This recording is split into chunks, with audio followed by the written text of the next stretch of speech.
Hello, Stone Seekers. I'm your host, Filizino, and today, in part two of this tournament prep video series, we're going to go through custom deck building.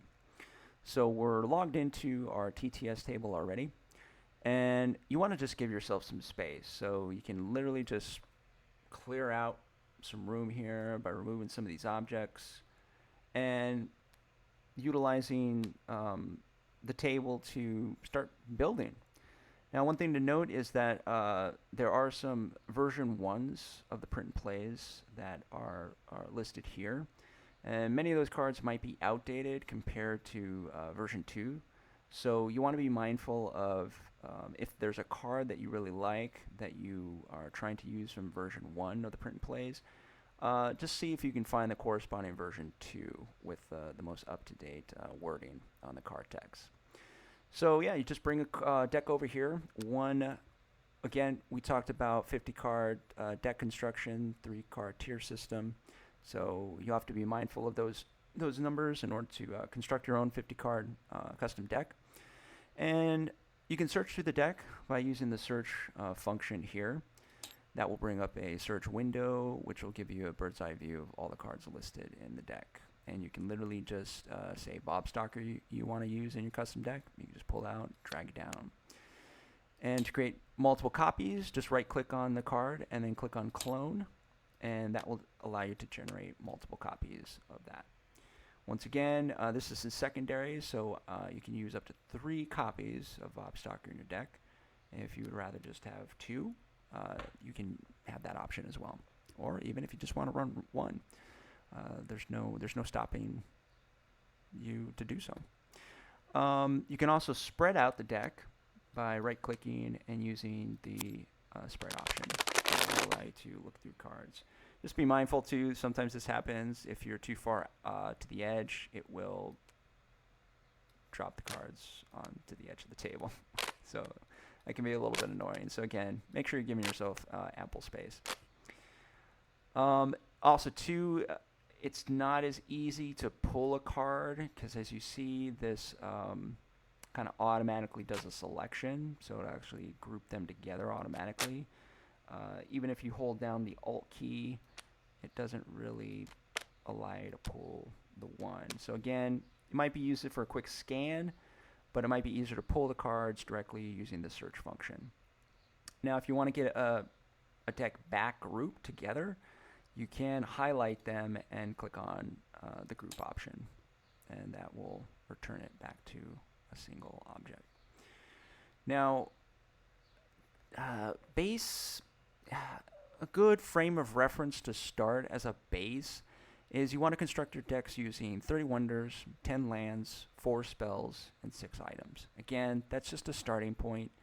It's a good base ratio to start with, but once again, you're not beholden to that ratio.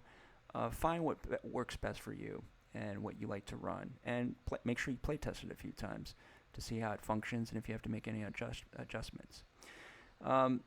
Touching on combos and play styles, there's, in my experience thus far, having spent many hours with the game, I really want to impart to you listeners that you want to be mindful of playing in reaction to your opponent, not to your combo or playstyle. This game is designed in a much different way than many other TCGs that you might be familiar with, and so it might take some adjustments to just come at it from a different angle, because we're so used to maybe playing a very specific playstyle, or we really enjoy a certain type of combination. But those might not translate as well to this game. This game is completely different, and that's why I like to keep pointing to that it's it's simple in its entry in terms of, if you get a base grasp of the mechanics, you can quickly pick it up and dive right in. But there are layers to this game that open up wide range of possibilities and creates a level of mastery that will take a long time to get to. So that's why it feels so much like chess. So that's why I say I point to react to your opponent and not to the combo, because a misplay or few can be the difference between a loss or a victory. And I've seen it time and time again. So when you're constructing your deck, you want to make sure that not to say that if you have a favorite mechanic or a certain way you like to play, you don't have to throw that out the window completely.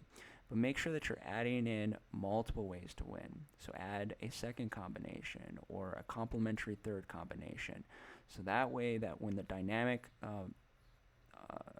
battlefield changes and adjusts from what your opponent plays, you have much more abilities and opportunities to swing the advantage back in your favor.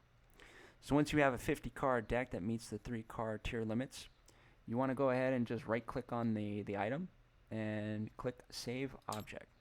And then you can give it a name. It's going to store it in your root folder, and that's what you'll use to drag into your matches. If you are not the host, then the host will need to promote you to allow permission to bring your deck in. And they'll be able to do that right up here. So your name will be listed on the bottom. If you select the name, there'll be an option that says Promote. And once again, the host will need to do that in order for you to drag your deck into there. And to access that, all you do is your saved deck will be under Saved Objects. And you literally select your deck that you built, and you click and drag and drop it right onto the table. And that's it. One of the things that might be beneficial, I think it's going to be in the rules if it hasn't been added already, is that for fairness, opponents will only be able to, or I shouldn't say opponents, but players will only be able to shuffle their opponent's deck. And one way I like to, and I'm going to show you the way I like to shuffle decks, is I like to right click on it, cut the deck, move this piece over. I give like a good 25 total shuffles. So maybe like 5 here, 5 here, another couple, then I'll flip, and I'll flip, I'll rotate, shuffle maybe 1 or 2 more times, bring this over, and give it a final shuffle. And that's it. Thanks for watching. Keep an eye on the channel. I'll be posting more content in the weeks to come. And best of luck in the tournament, and we'll see you Starside. Game on.